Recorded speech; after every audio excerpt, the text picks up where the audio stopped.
We are back with another episode of Up in the Blue Seats, a Rangers podcast from the New York Post. We are your hosts as always. We have Hall of Famer Larry Brooks and Rangers favorite and former player Brian Boyle, and I'm Mollie Walker. We're bringing you all your Rangers news. You can get it here at nypost.com and in the physical copy of the paper if you're still into that. Rangers have had 4 games since our last episode and have gone 2-2. A 7-2 win over the Canadiens, a 3-1 win over the Panthers, a 2-1 win over the Ducks, and Tuesday night's 5-3 loss to the Capitals. But before we get into the team's play, let's start with the biggest news of the week, and that is Alexis Lafreniere's 7-year extension with the Rangers to the tune of $52.15 million. That's $7.45 million per. And I've just got to say, Brian, if you heard that number 13 was going to sign that deal 2 years ago, would you have believed me? Yeah, he's come a long way, hasn't he? It's been fun to watch. He's been much needed for the team now, and he's going to be in the future. I love the deal. I think it's a home run for the organization, for Chris Drury. I know some people they just look at the hockey DB and ask, why did he get that? Sort of like I did with Dylan Guenther in Utah. We're going to talk about Utah again a lot this time. No, we're not. Man, he's earned it. And I honestly thought it was going to be a little bit more and for another year. Yeah, you got to love Vincent Trocheck flat out saying, personally, I think that he's doing good by the Rangers with this deal. I think it's a good deal all around. I think, and based on what Alexis Lafreniere said the day after, it sounded like there were several different options on the table. Short-term, long-term, all different kinds of options. And Lafreniere and his camp decided on 7 years. So it sounded like if he wanted to, he could have done a shorter-term deal. But if I'm Alexis Lafreniere, especially seeing how quick things can change, I mean, how he started off, I mean, I think it's a well-deserved deal. I think it's a good deal for him. It's a great deal for the Rangers. And Larry, I mean, how do you see this deal for both Lafreniere and the Rangers? And how does this help the team going into next offseason where there's so many players on expiring deals? Well, first, I think he also probably had the option of going 8 years. But it would have brought up his AAV, would have brought up the cap. It would have been a little more difficult for the Rangers. It also would have gotten him back into free agency a year later. Now, we don't know what the landscape's going to be in 2 weeks. So we really don't know in 7 years. But at least he'll be back on the market at age 30.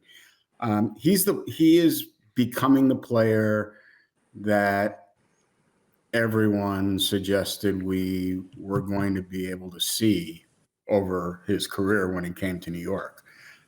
He's a dynamic player. He has great hockey IQ. He has great instincts. It was even when he was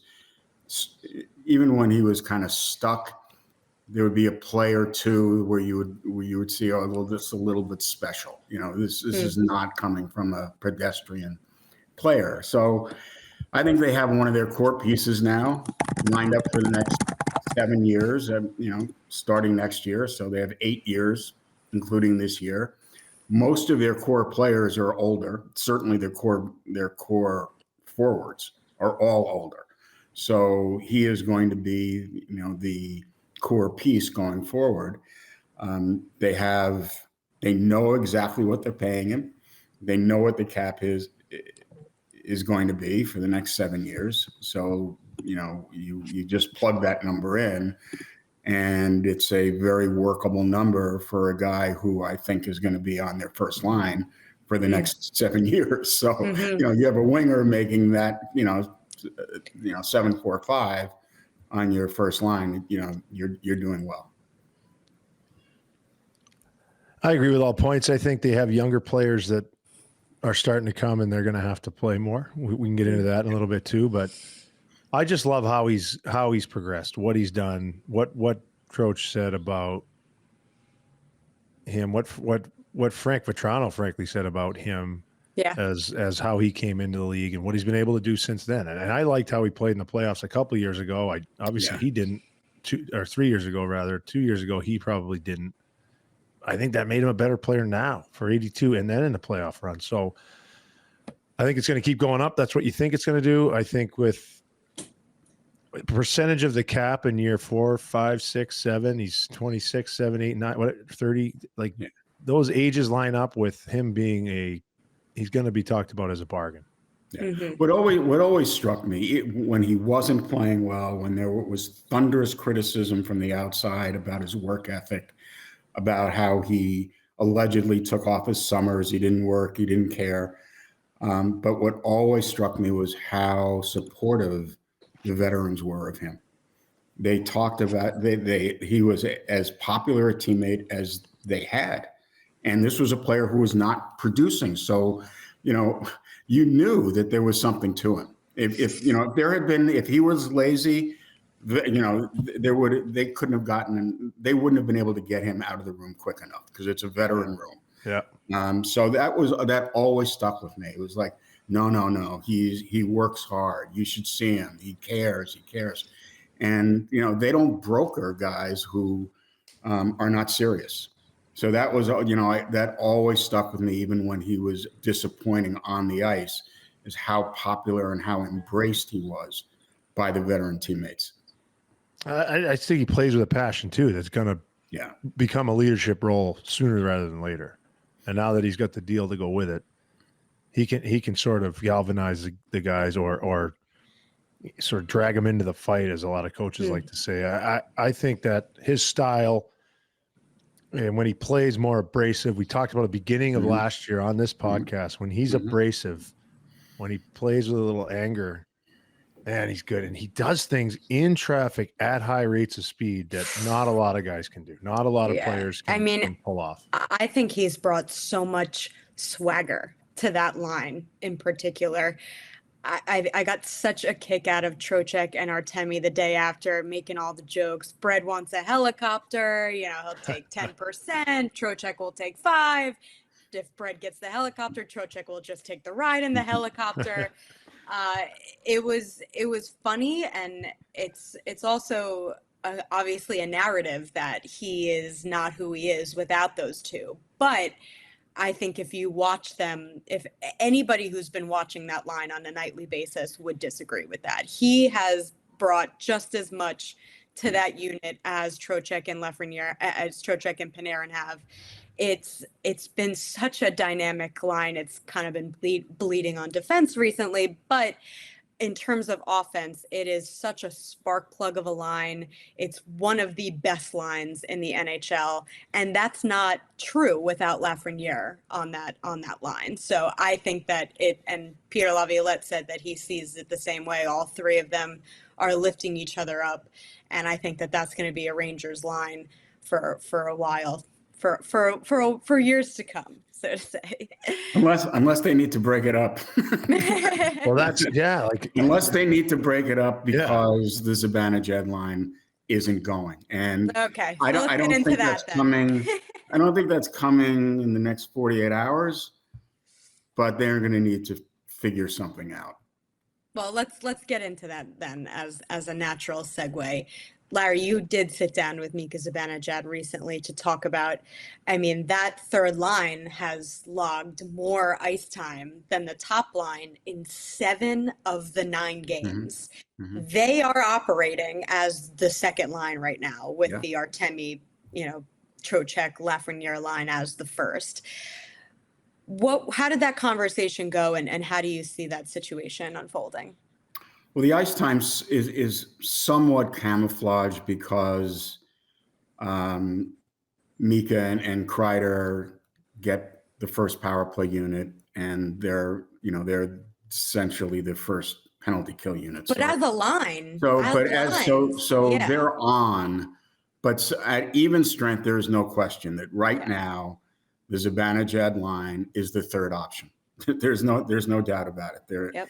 I asked actually Peter Laviolette first about the ice time, and I asked him if it were planned because he maybe wanted to decrease the burden over 82 games on Zibanejad. I didn't really think that was the reason, but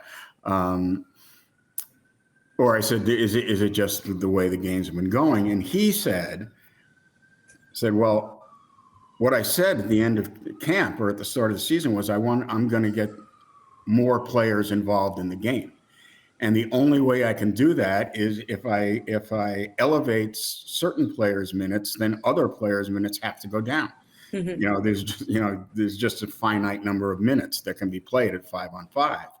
And he said that was, the reason. He said, I'm trying to get everybody involved.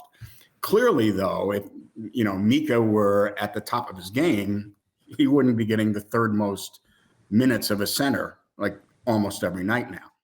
So I sat down with Mika and I asked him if he thought it could be a benefit in the long run for him getting a little less time during the regular season. Would this make him stronger in the playoffs? Mm. And he said, no player wants to play less, honestly. Mm. And then I said, well, can you tell, or do you need to look at the score sheet, to see? And he said, no, I can tell. He said, those extra 2 minutes or so that I got a couple of years ago, you have more rhythm. You maybe think that you can create with those extra couple of shifts. He wasn't necessary. He wasn't complaining. He said, it is what it is. He said, it is what it is. I think, what was missing was that Mika didn't say, I'm not really playing at the top of my game. Of course, maybe it's on me. I didn't say to him, well, you're not playing at the top of your game either.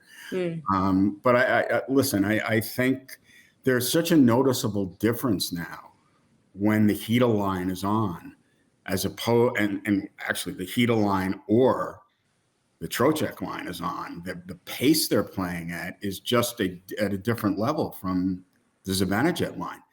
And maybe they're just trying to figure it out, but there's a different dynamic right now, and Mika's got to play better. He just has to elevate his game, because right now that line is not much of a scoring threat. They don't have the puck often. Listen, they're Kreider and Kreider's a power play machine. He's an outstanding penalty killer. So is Mika. But in order to get ice time, if there's competition, they have to elevate their games. And Riley Smith is kind of like Riley Smith. I never want to pin that line on the right wing, because the two guys who have been there are the senior players. They represent the team. It's on, it's not the right wing. It's really never the right wing. They need to elevate their game, and Mika specifically. Yeah, he needs to move his feet more, get going. He needs to shoot more too. He's had one shot on goal or less or 0, 5 games. Yeah, he's never on the inside. He's not on the inside. Yeah, you got to get more determined, win more battles, get angrier. That's a harder way to play. That's not Mika's game too. The whole getting angry. He's not. He's just not that kind of player. I know, but he's competed. He's won battles. Those every single play. That's a non-negotiable, and some other than like Artemi Panarin's going to go into a corner and win a battle a different way than a Will Cooley, right? Like it's not. But he's not.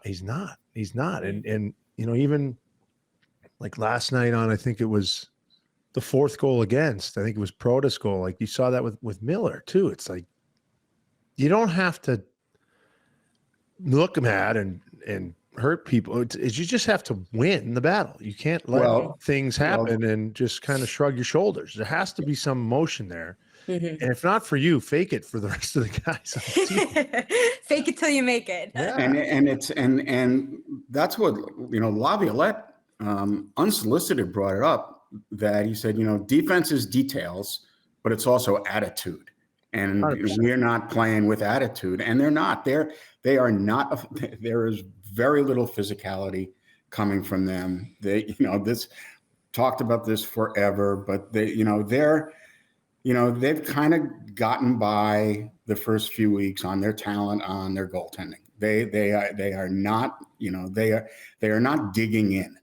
They do not defend the middle of the ice, and they've been kind of cavalier about it because they've scored so many goals, and their offense has papered up their deficiencies. But they've played two pretty good teams the last 2 weeks, and they didn't look good at all against either of those teams. And I would, does it raise an alarm? Yeah, early in the season, I think it should catch their attention. I do, and I think Laviolette will catch their attention the next time they're at the rink. I'm sure. No question. I mean, yeah, they turned it on. They turned it on in the third. They were winning battles and competing and playing hard in the third. And Logan Thompson made some pretty nice hits. But again, not everybody. And that's when, okay, if you're going to play like that, you need to score and tie the game, to Larry's point. But it's a lot of hockey over the last couple of years, maybe. And you go through this sometimes. I think that they'll understand that, hey, that's, especially because it didn't work and they failed. Like, this loss could teach them a lot more than if they came back and won, I guess, with that frenzied third period where they were, zone time anyway, and a couple of nice chances. They pull that off. It's like, did they learn their lesson? Like, 2 points is huge, but it's hard. And then you see, let's look at Washington for a quick sec. I didn't think they were going to make the playoffs last year. It's kind of like, oh, that's kind of impressive. They're not going anywhere, and obviously they didn't. But that Spencer Carberry's got those guys playing a certain way, and some reclamation projects, and just squeezing every ounce out of some of the older guys in there. I mean, that's a motivated team, and they're going to do all those things. They're going to do all the details and be hard to play against. But if I got a goal like Protas did, that's the most fun game to play in, because I'm like, I can just skate hard, get in the corner. I'm not going to get hit that hard, and then just have a little happy skate battle in front of the net. Right, he wins the battle, and then he's ushered to the front. So it was token pressure. It was not a good look. It was not a good look for. No, but you can learn from that. Like, that's unacceptable. That's where you're sitting in the video and you're the guy that did that. Because I mean, I did it. Like, I've been embarrassed in video before, and it's the worst feeling. You feel this big, you're tiny, and you're just like, I can't. Because you're looking around the room. You, Brian? Well, you're looking around the room, and the guys who worked their hardest that game, and you try your hardest, but you got to be dialed in. The guys that worked their hardest that game, they're like, you feel like they're looking at you, even though they're not. Yeah. And you're like, I let them all down. I don't really care about. I mean, you get yelled at by fans, and Larry's going to write some bad words about you, but you don't care about all that. You don't pay attention to that. It's like the guys in the room matter. So they'll look at it, and hopefully they'll look at it, and they'll put it on replay a few times. Like, is that good enough? And then they'll figure that out. Kind of circling back to the first line, third line stuff, because I kind of see both sides. I mean, on one hand, it is great that their third line is operating like this. I mean, they have been on the ice for 9 Rangers goals and 0 against. I mean, that is. I mean, they're always in the offensive zone. Philip Hedl has been flying to start the season. Yeah, wow. Absolutely buzzing. Will Cooley is playing such hard-nosed hockey right now. The guy he gets to the middle of the ice, he gets to the net, and Capo is passing so well. I mean, it's great, but it also, I think, it's great when they're winning. I think it's great when they're getting this type of production from their third line. But suddenly when they start losing, and this is what I wrote about today, suddenly when they start losing, then you start looking at the first line like, wait, what? Then this is where the mismatch is happening. This is why it's not adding up if our number one center and co are not driving the offense the way that they're designed to.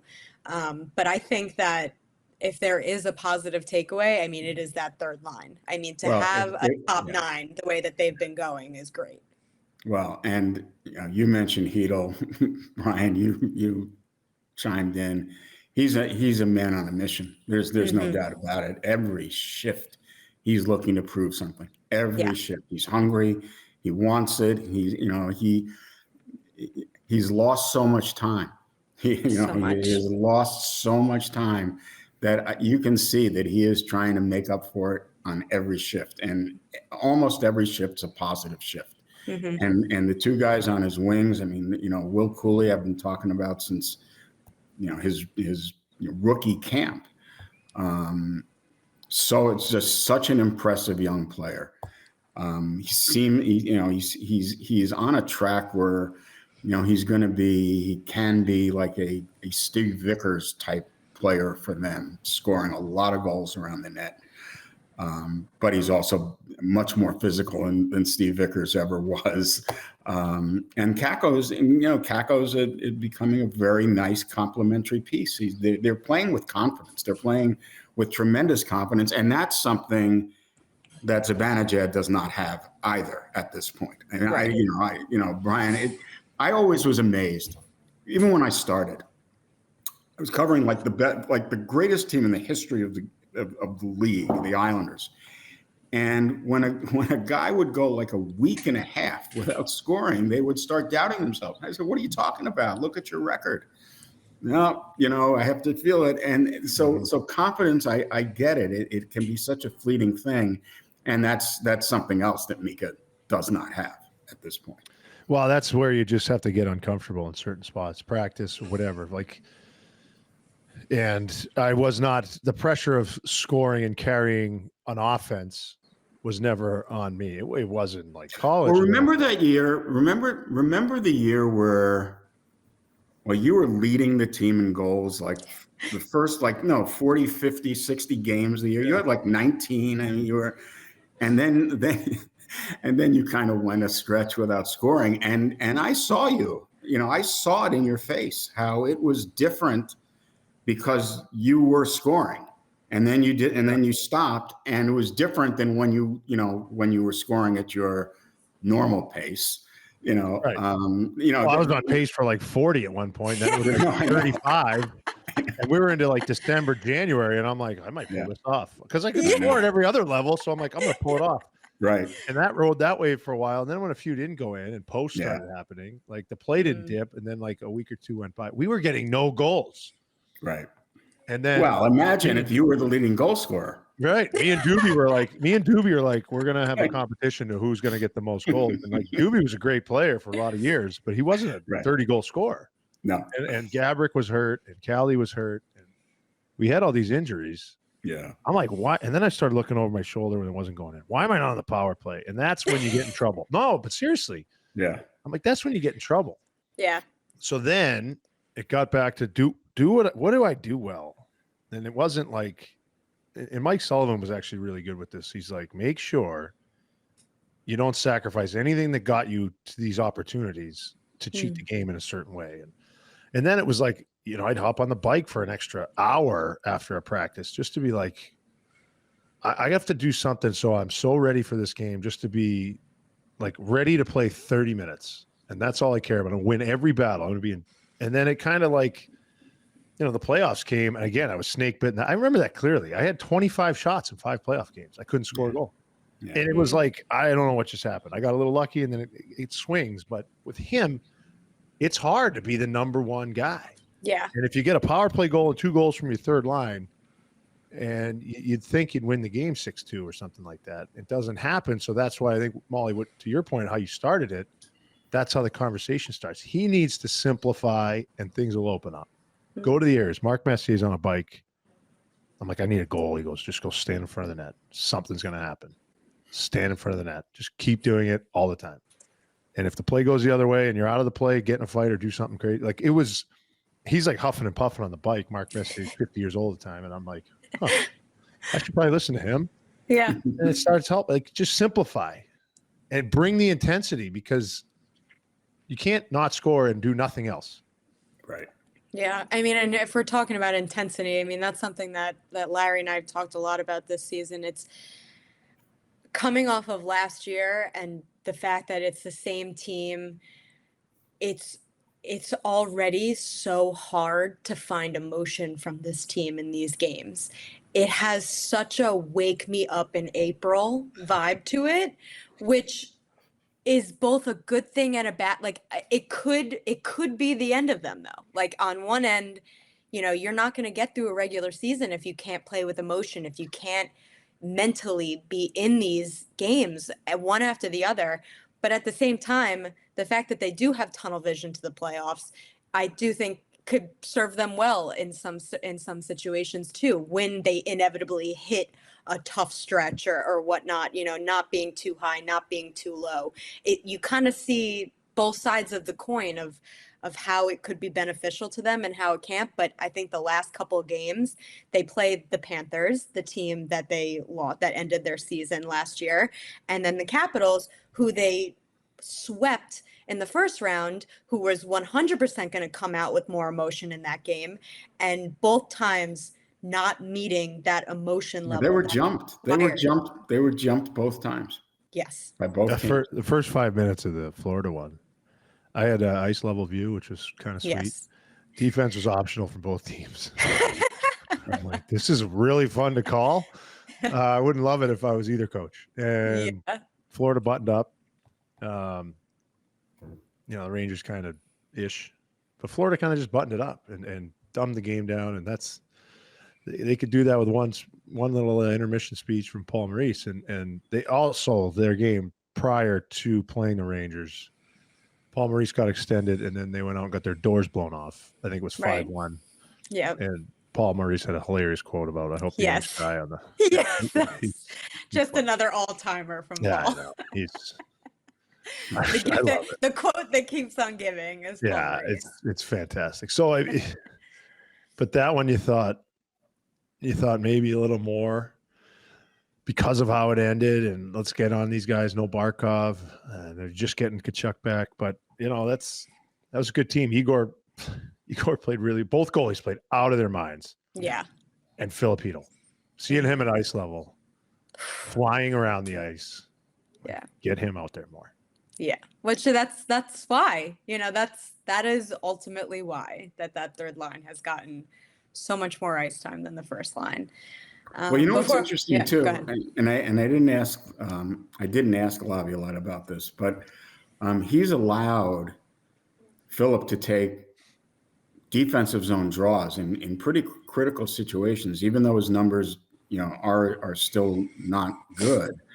Whereas last year, well, actually, he'd only played, the first 10 games, number of games, and then when he came back, but Laviolette has generally substituted Trocheck to take almost all of those defensive zone draws, but he's allowing Hedl to take the draws. So, I think it's just another indication of how much they believe in Philip Hedl and how much they recognize his value if he can become what he seemed like he was going to become a couple of years ago. That package, his talent package is superstar level. Like speed, the shot, and the hands. That's what you build in the lab. He's had the injury. So if he gets into a groove, I mean, he's just got to stay healthy.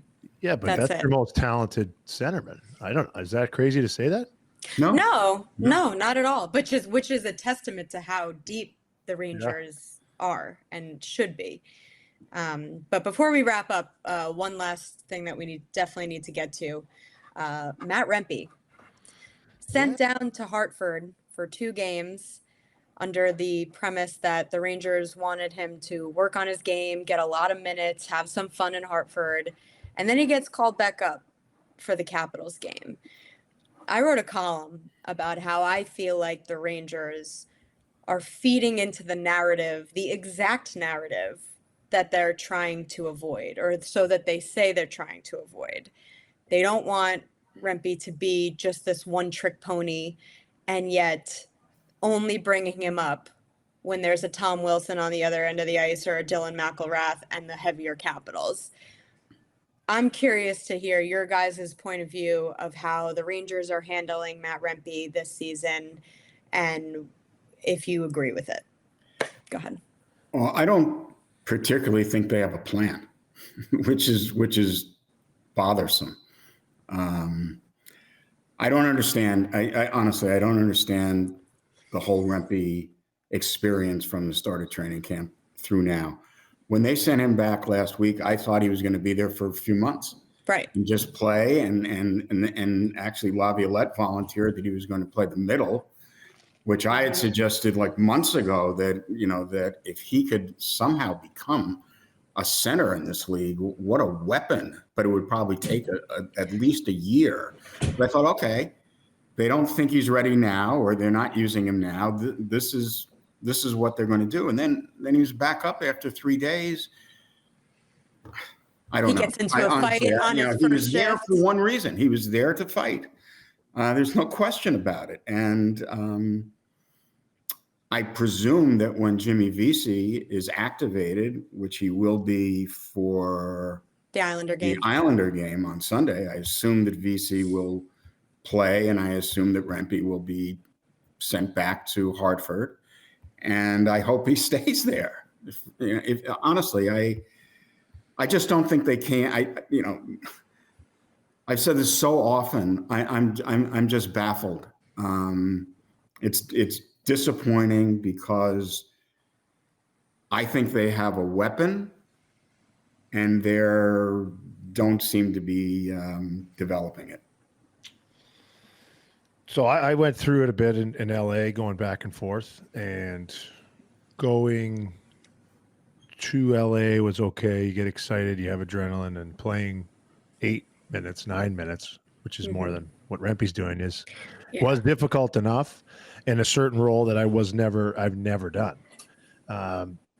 So I never did that. Even when I was in the American League, it was top 6 and playing a lot, but I'd go back to the American League, back to the East Coast in New Hampshire, because that was a good idea to have your minor league team in New Hampshire and be all jet lagged and here play 3 games in 3 days and play 19, 20, 21 minutes. And then the coach, every time I got sent down, I'm in the coach's office, and he said, why do you play this way when you come down? Why does it always take you time? Why do you sulk? I'm like, I'm not sulking. I'm exhausted. For the last month and a half, I've played 8 minutes. Now I'm playing a ton, which is great. I love it. I took like a red eye to play in these 3 games. He's not going through that. I think his role is fairly similar in both places. I think no, that's the thing though. Well, he's playing center, but like he in the top 6, he played over 15 minutes. Yeah, they want him to get him reps. So get going. I know, but you're allowed to be tired, and for sure. But my question is how is, I get, having more time, having more touches, against more top 6 opponents. Against top 6 opponents. But does that really benefit his game in the NHL, where he is going to be a bottom 6, probably a wing? I think so.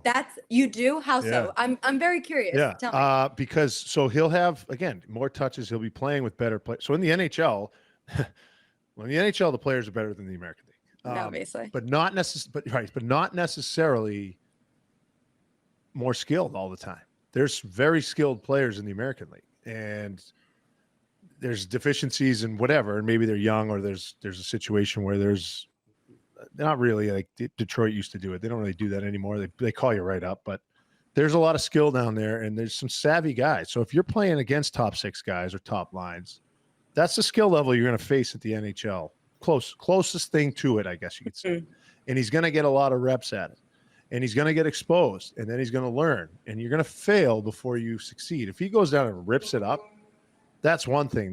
Then he comes back and he can't handle it, and he goes back down and rips it up. No, you got to kind of fail, learn that way, not just from watching, but going out and doing it and then fixing it and getting better at it. I think it's just more reps. If he gets in the Rangers room again and plays 5 minutes and has a fight, like I thought that was a really good fight, and that's going to be a part of his game too. So I don't think it was all negatives. There is a bit of a yo-yo thing where people can look at a young player and say it's tough to get your footing, and you're always going to be looking over your shoulder if you're going to make a mistake and get set down.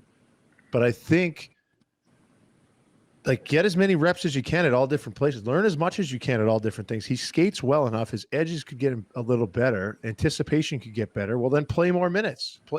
Be caught out there against good players when you're tired. Do those things. Get your legs and lungs under you. Get moving. See if it benefits him in that way. And, there's no player has the same path, and for right reasons. It's like not everything works for every guy.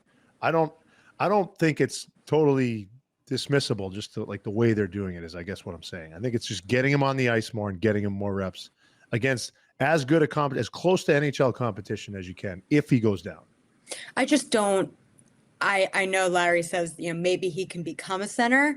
I just don't think that that's his game at the NHL level. I don't think he's good enough to be a center at the NHL level. So I just don't really understand the correlation between having him play top 6 minutes in the AHL only for him to come to the NHL and play bottom 6 wing minutes.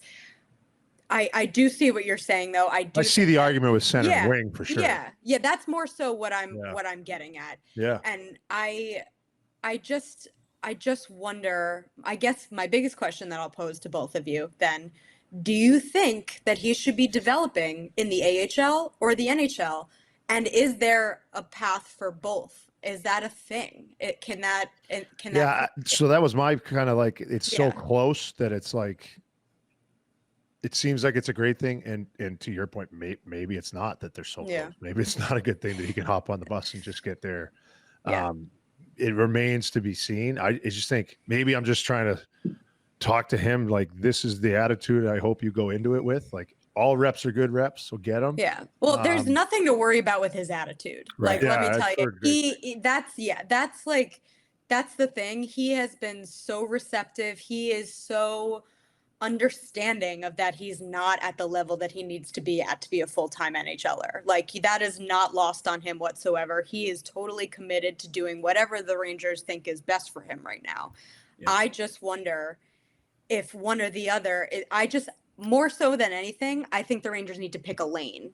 Well, and I think I think they need to stay on that trajectory, keep him on the trajectory.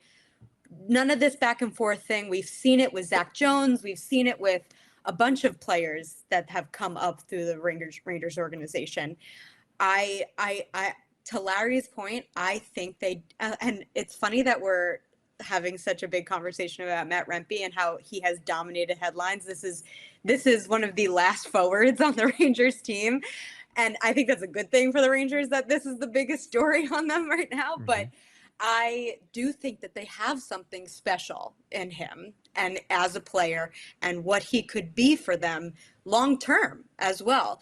And I just worry that this is such critical time for him and it's just not very uniform. That's my biggest thing. I just wish I understood their perspective. I wish I understood what their plan was, because then I would say, yeah, I agree with that or I don't agree with it. I don't know what their plan is. And it seemed to me that something shifted from the start of training camp to the end of training camp. I just don't know, because he didn't get enough reps early in training camp. I thought there was something a little bit off, but we've talked about, we've talked about all this. So where do they see him in 6 months? Where do they see him in 2 years? What is their plan? Yeah, that's what that's without knowing what the plan is. It's hard to comment on the development route for him. I think they had I think they had something special. Maybe they don't.